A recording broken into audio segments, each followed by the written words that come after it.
Baik teman-teman, kali ini kita akan membahas tentang fobia.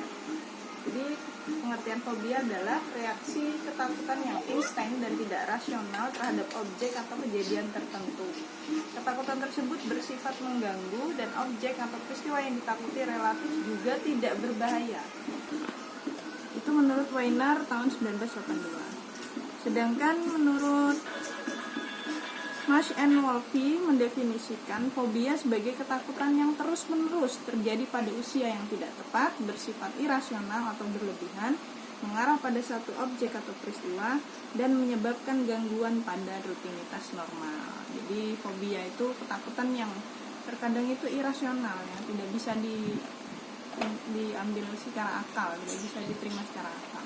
Nah, dalam hal ini kita akan membahas tentang macam-macam fobia, yaitu spesifik fobia, sosial fobia, dan school fobia.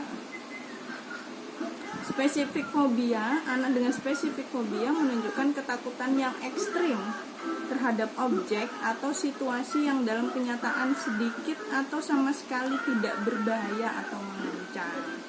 Jadi anak takut pada sesuatu yang sebenarnya tidak berbahaya.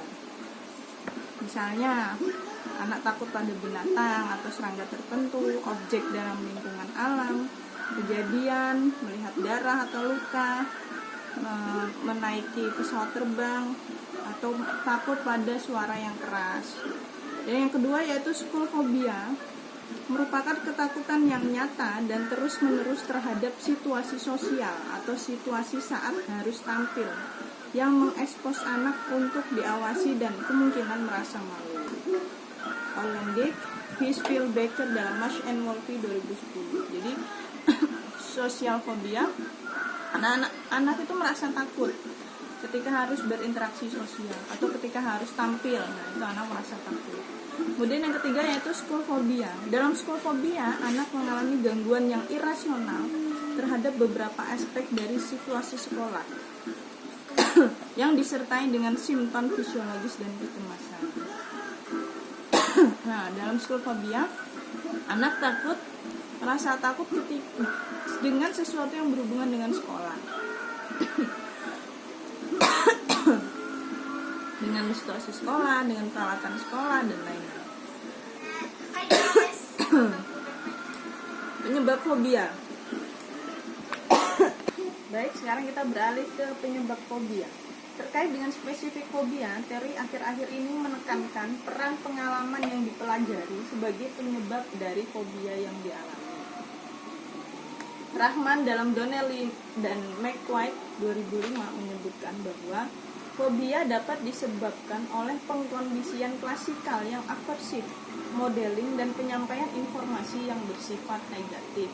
Jadi misalnya, anak itu mempunyai pengalaman kaget mendengar balon yang pecah.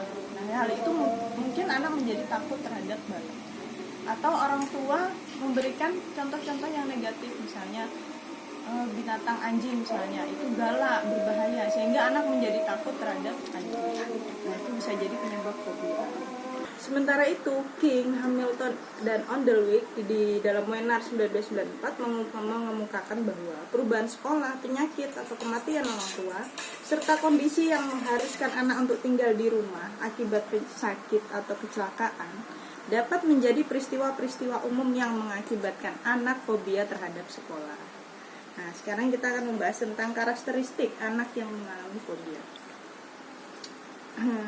Digambarkan dalam DSM-V sebagai berikut.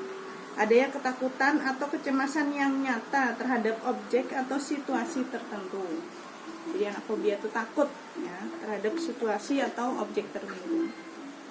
Padahal objek atau situasi yang ditakuti hampir selalu tidak berbahaya, tapi menyulut respon kecemasan atau ketakutan yang segera atau spontan.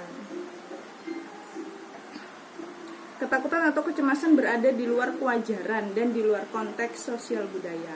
Ketakutan atau kecemasan, tingkah laku menghindar berlangsung terus-menerus minimal selama 6 bulan. Ketakutan, kecemasan, dan tingkah laku menghindar tersebut menyebabkan distres klinis yang signifikan dan mengganggu area sosial, pekerjaan, dan area berfungsi lainnya.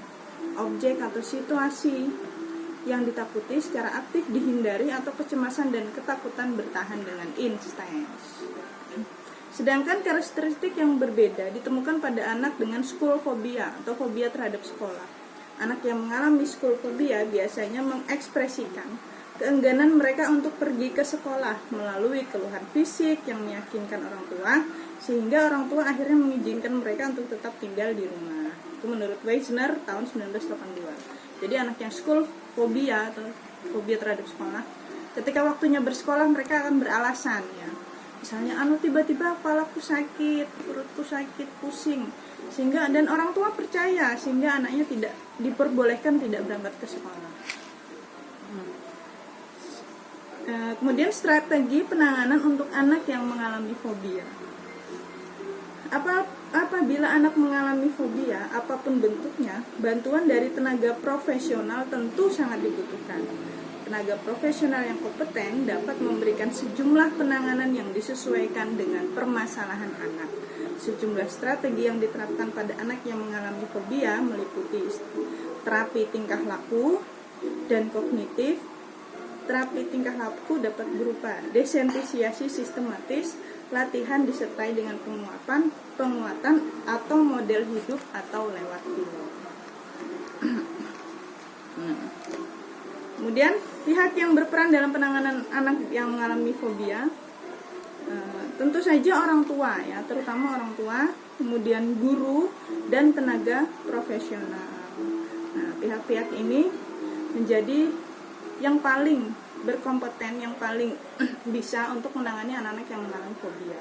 Orang tua bisa meyakinkan anak, mensupport anak bahwa sesuatu yang dia takuti itu sebenarnya tidak membahayakan. Kemudian guru bisa memberikan contoh ya.